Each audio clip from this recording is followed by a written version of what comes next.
Good morning, afternoon, or evening, wherever you're at, ladies and gents. I am Kura Isagami, your resident tinkerer and Medarot, and this is the Medarot News Network, bringing you all the latest developments and happenings with our favorite pet fighting robot series. Well, as we crest into week 2 of the Medarot S 6-year anniversary, and with every day that passes, I still find it quite hard to believe that the game has made it this long. Now, obviously, there's lots of ways they can keep the game going. They've got models from older games galore they could bring back. They could honestly have, they could run so many fan contests they wouldn't even need to develop any new ones. So they have different ways to do it. But it's honestly great because typically most of the time, most gacha games in niche fields really don't last longer than 3 or 4 years. So the fact that Meta S is lasting 6 and still chugging strong is very, very good for it. And I am 100% for it. But, that aside, this week it looks like the festivities are definitely going to start amping up as we see the introduction of one of the new cat types that was introduced at the beginning of the 6-year anniversary festivities, as you see here on the poster behind me. This week it appears that Smilodon, our old pal from the SABER-CAT family, will be at long last getting a sister to join the family. Alongside that, we have a number of other very exciting pieces of news that are coming along this week.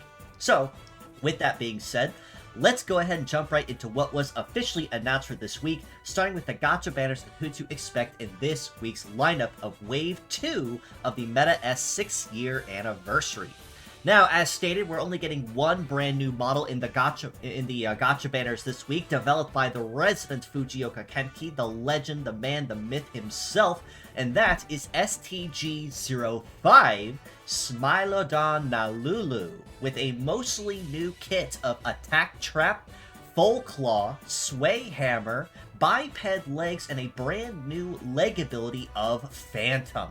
Now, to explain the Smilolulu's kit here specifically, as I will thus and endearingly name her here going forward, she has a number of brand new moves. Full Claw is basically a basic scatter effect that hits 5 times instead of the standard 3, which means it is guaranteed, without a doubt, to shred any and all defenses that try to brute force her out of the way. Because, newsflash, the highest amount of charges that a guard can get is 5. Making her the only model that can brute force any shield in the game without anything stopping her.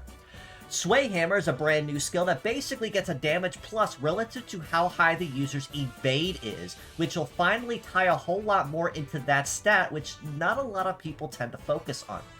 Because evading is a very weird stat in the game where it either happens or it doesn't, and cooldown penalties make it even harder to do so with no dodge. But Sway Hammer will definitely make it so that you can emphasize that anytime, any chance you get. And then the new leg ability of Phantom basically doubles her evade at the cost of taking double damage anytime she gets clipped. So this basically makes Smilolulu a very prominent and first of her kind, actually, ultimate Dodge DPS. Which means that as long as she's not touched, she will ruin anything that stands before her in a Pokemon-style double-team kind of manner. So if she strikes first, and she most likely will, you're going to be the one spelling doom. Now, alongside Smilolulu, though, we have a number of familiar SABER-CAT types that'll be going alongside her with boosted rates. Those two featured this week will be for STG-04 Savatalis, the Night-type SABER-CAT, with a kit of Head Trap, Hypercharge Blade, Clock Rage, Biped Legs, and Soaring. And we also have STG-01C, Excise C, the Crafty Mode variant, with a kit of Shoot TC, Claw C, Hammer C, Biped Legs, and Trapper, who can meta change with an alternative mode to the OG Excise with Meta Break, Sujigiri, Punishment, Multi-Legs, and Bloodstain. So, being completely honest, it's going to be a pretty high variety week here with what's available with all the models that are on the table, just with the anniversary banners alone. And, worst comes to worst, if you try shooting for the SABER-CAT gal and miss, and end up with Savatalis or even Excise C instead, I'd say still you could walk home with the win, because both of them are still very solid in what they do, as very prominent either a passive-aggressive DPS or full-aggressive DPS, based on how you choose to use them. With the fierce battles we have this week, it's going to be very, very user-friendly beginner and beginner-friendly week with all the buggos that are on the table this week. Starting this lineup on the top row, we have DHN0 Dulla Horse with Stat Cleanse, Sword, Guard Boost, Multi-Legs, and Hidden. We have GHT0 Misty Ghost with Guard 500, Double Guard 300, Float Legs, and Hoplite. And BEE0 Propolis with Triple Bug, Flight Legs, and Spearhead. And it is worth noting that since these are the 3 newest models to be introduced into the Fierce Battle banner, if you have not collected them already, this is your shot to go after them again. On the bottom row, for some more familiar faces, however, we have CCD0 Semi-Cicade with Melee Trap, Double Break, Flight Legs, and Nest. HNT01 Queen Vespa with Heater Plant, Double Static, Float Legs, and Magazine, Extra Magazine, and LDB03 Ptolemy with Scope, Rifle, Gatling, Biped Legs, and Gunman. So like I said, it is going to be an incredible beginner and user-friendly week with all the models we have on the table. Dulla Horse is kind of your all-round passive support, lesser on an auxiliary support more than DPS. Misty Ghost will probably be the best of the bunch as the ultimate beginner-friendly and user-friendly, budget-friendly shield with all the moves that he has at his disposal and the beautiful modifiers that synergize very well into it. And Propolis also for Triple Bug with fairly decent heating cooling if you want to get the jump on stalling anyone in your way. On the bottom row, Semi-Cicade will be really good for curbing any melee fighters that try to get through any defenses. And on top of that, he'll also be really good for curbing and as heavy punish with Double Break. Queen Vespa, the other MVP I have to vote for this week, will be very good for static, which is very good for brute forcing and whittling down shields instead of having to brute the whole way through them and hope and pray that you actually break it. And Ptolemy will also be really good, not necessarily in higher game, but in earlier mode, and in early game, where Scope actually allows something to pierce where it normally does not. So ultimately, like I said, MVP of the weeks do have to revolve around Misty Ghost and Queen Vespa specifically. Collect all 6, but those 2 specifically will be the best of the bunch if you want to go after them. For Wave 2 of the Medarot S 6-year anniversary event, it's going to be a little quieter this time around, so not nearly any big-name rewards like we got with Ars Blanc this last week, and a brand new medal. This week we have the opportunity to earn 2 previously available reward-only medals once again if you did miss them.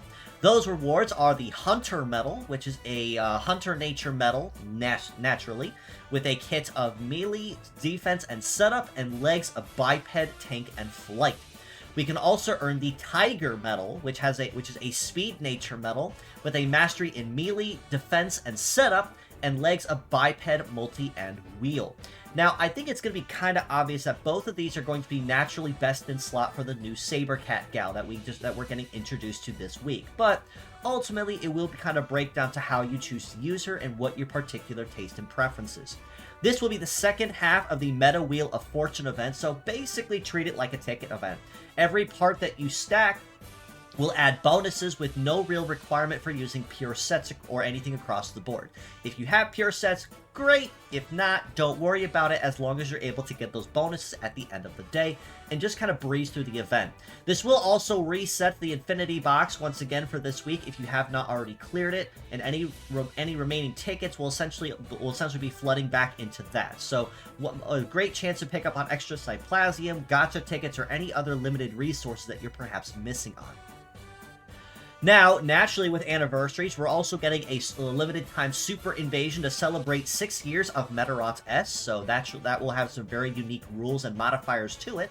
But in lieu of the Rockman X collab also going live this week, they'll be also rerunning both of the original collabs with that. So round 1 with X and Zero, and round 2 against Vile and Sigma, you have a shot at basically 30 free rubies between all 3 of these and 3 profile plates that you can collect.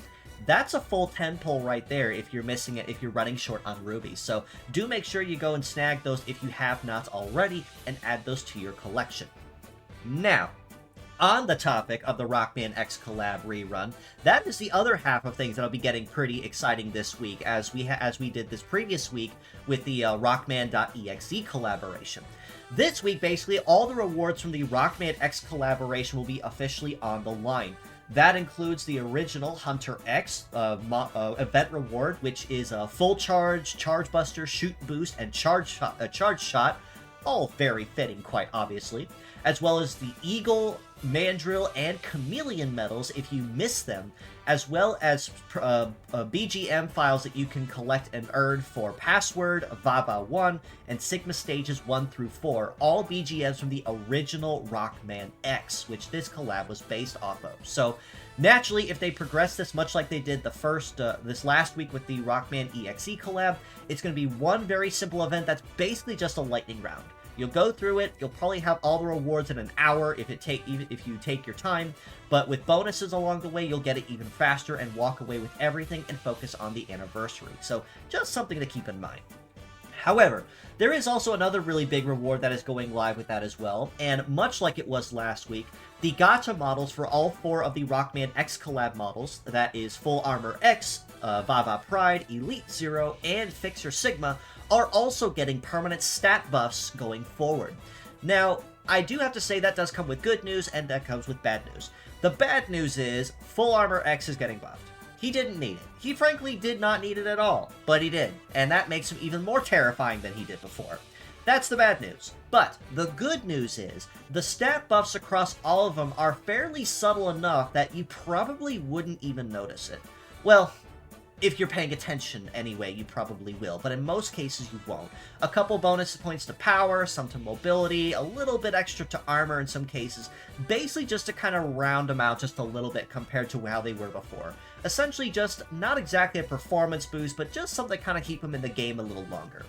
So, if you need any other inspiration or motivation to collect any of the models, Full Armor X is absolutely going to be the big MVP of this week if any of the SABER-CAT models do not tickle your fancy. You see Full Armor X extremely commonly in a lot of content, so it only makes sense to go after him first, the first chance that you get and the time that he's on the line. Now, moving forward, though, we did get more information on the brand new game mode that was also announced and teased a couple weeks ago with the end of the year for Meta 2025 and the 26th, and that was for Meta Labyrinth. Now, there was a lot more information explained on how this works finally, since it is going live this week. So, essentially, instead of trying to paraphrase a lot of the information that was given, I'm going to basically read off a comment from my dear friend who translated everything from Japanese from Producer-san into English to read. Essentially, the TLDR and the big tidbits of Meta Labyrinth. Playing the Labyrinth does not consume energy. Form a dedicated team for consecutive battles with no mid-battle team changes allowed. So basically, whatever you go in with is what you're stuck with. Choose wisely. Progress while gaining buffs, and special rules will apply as you go. Much akin to any other kind of roguelike. Defeat the final boss to complete the mission. Again, standard roguelike rules. Earn points by clearing missions. Use points to claim rewards. Boosts will accumulate even if only one part that offers bonuses is equipped. A monthly season and daily periods exist, and this week marks the start, leaving 1 week remaining for this month's season, and there are also unlimited retries. So, if any of you late game players are looking for something to kind of keep your attention just a little bit longer, wish granted. No energy cost required, unlimited retries on this as long as you want, means it's something that can keep your attention and keep you going. And the very nice thing about this is, as a roguelike, you really won't get two runs that are the same, which makes it even more entertaining, and a great way to test long-term survivability with team builds. Especially as a much more hardcore version of Marathon Survival, but with some minor rules. Now, the big change with this one, however, is the ability to earn a new resource that'll be introduced in the game as well, that allows you to not limit break medals, much like we have been with Metagist, but a brand new resource that lets you limit break meta forces. That's right. This time around, with the Meta Labyrinth, you can earn a reward that can power up the effects that meta forces give you. Right now, with the event going and the update going live, it's only going to apply to stage 1 to Metaforce 1s, which everyone gets at default. So this includes Super Surge, Attack Trap, High Mobility, Berserk. Basically, anything that's a level 1 Metaforce will get a very significant buff added to this if you choose to go through with the limit breaking. It's honestly hard telling from here how this is going to behave, but I am very excited for this new mode all the same. And once it does go live and I get the chance to try it out sometimes and experience it, I will also be adding it to the permanent beginner's guide as the first major update for 2026 for anyone that has been tuning in or needs a breakdown on how this new game mode works. Moving to Meta Survivor, though, as we kind of keep things moving along, it is going to be fairly quiet, but also not. The first thing that it will be the fairly quiet is the event resets and refresh for the Chaos Fixer event. So nothing really new to mention there. Chaos Fixer will be sticking around for one more week for anyone to demo if you have not had a chance to pull them already and try them out. So nothing really to report there. But there is a brand new minigame type that is coming to Meta Survivor this week as well with the weekly carryover. And that is basically Battleship. I really can't explain it any other way. You will collect tokens and to participate, much like you do in other events up to this point, but instead you'll be searching for enemies on a 5x5 grid, with a higher tier reward if you manage to catch all 4 of them. So it is going to be very exciting to see how well that is added as well as things carry forward. Otherwise, nothing really to note as far as Meta Survivor is concerned. It's most likely staying fairly quiet to leave all the attention on Meta S, and that's only very fitting because next month will be Meta Survivor's big time to shine, as it's 1 year anniversary and the global release of the global version of Medabots Survivor. So very excited for that. Once I do have an official date locked in for when it does go live, I will put up a stream that very same day or even the day after or as close as I can, and we can actually play the fully globalized, the global version together and experience it for the very first time. Well, experience the global version for the first time anyway, is the better way to put it. Moving along, though, as always, we are still looking for translators and any help with any ongoing projects or endeavors. That includes the Medarot 4 or Medarot 9 translation projects that need coding and cleaning, any of the manga translations that still need some updates on that as well. So if you are knowledgeable in coding, cleaning, Japanese, and have some time on your hands, or if you know somebody that might be, definitely feel free to reach out to me or join our Discord, ask around about it. We will get you in touch with the right people to get you started on what still needs finished. Alternatively, you can also donate to the cause with the link to Variant's crowdfunding in the comments below to also allow us to commission some lines of text to be translated on our behalf. So that means it'll make it just a little bit easier for us to breeze through a lot more of the translation work and kind of keep things running more consistently to get patches out faster. Because with Medarot 4's completion, the story of Ikki and Metsubi will be completed 100%.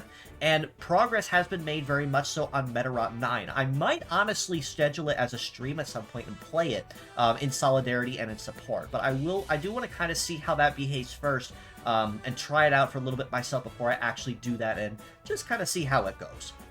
But moving forward, though, as I do wrap us up, as a friendly reminder, I am also on Cards, so if you are looking for any art commissions or you'd like to reach out to me for any reason, my socials and my rates are also on this page as well, as you see, for live 2D art, ready to rig, standard art, my VTube 64 models, or anything else the like. I would greatly appreciate it. I am still, unfortunately, looking for employment after my last place terminated me a couple months ago. Unfortunately, employment in the US is not that great, and the unemployment office is just as bad. So if you guys can help me out with that, either with a donation or with a commission, I would appreciate either way. Or, at the very least, just spread the word. Anything you do will be greatly appreciated all the same. But with all that being said, that does basically cover everything for this week's episode. So, like I said, this is where things are going to really start amping up for the 6-year anniversary of Meta S. But with that being said, if you'd like to know more, you can follow us below on Facebook at the Medarot News Network page or the Metabots Forever community that I do also run and manage. You can also join us on Discord at the link provided for the official Project Rising Beetle Discord to keep an even closer ear to the ground on the action. For any new updates on merchandise, fan art, community contests, my weekly episodes, or anything else of the like, that is the first place you will hear it before it goes anywhere else. And you can also reach out to me personally on Twitter, Blue Sky, or Discord at Isagamikura. So if you have any questions, feedback, comments, or anything like that. And actually, if you guys have made it this far, I do want your opinion on something as well. Please leave it in the comments below if you did. I appreciate, because unfortunately YouTube's algorithms also mean if you don't watch all the way, the view doesn't count, which really sucks. But survey time. I have been considering, with all the changes going on with Twitter and X and everything, especially with the whole AI thing and the edit image button, you may have noticed I've not been posting a lot of art on there, and that is exclusively why. I've been very strongly considering migrating to other platforms. I have been running Blue Sky in tandem, just not as far developed as my Twitter has, since I've had that one longer, obviously. But what do you guys think? Should I consider full-timing on a new platform and just kind of, starting fresh, trying something new?